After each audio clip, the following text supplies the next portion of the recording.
Эми эгемендикти мындай түздөн түз которсак бул азаттык да. Эркинге чыгыш, эркин жашоо, эркин сүйлөө, эркин экономика. Анан сөзсүз бул өзү бирөөнүн көзүн карабаш керек деген сөз да. Бул эми бизерки ата бабадан келаткан тилек эле.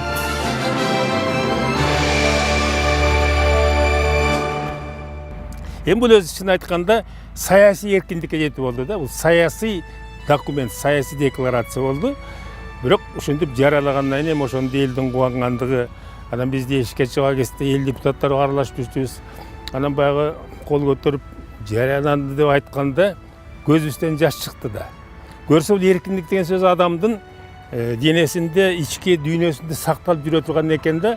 Анан чындыгында баягы сезгениңде биз өзүбүзчө мамлекет болуп эсиң көзүң карабай дегенде ошондон аябай чоң. Кыскасы бул 31-август Кыргызстандын, азыркы жаңы Кыргызстандын тарыхындагы эң маанилүү, эң бийик улуттук жана мамлекеттик майрам болуп эсептеш керек да.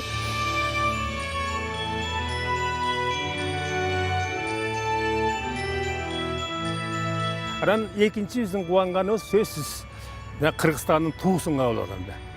Кыргызстандын туусун кабыл алгансаң, ошо талашып тартышып атып, бири кызыл болсун, бири көк болсун, бирөө жакшыл болсун деп атып, анан кийин тууну алган соң эшикке чыгып илдик да тууну.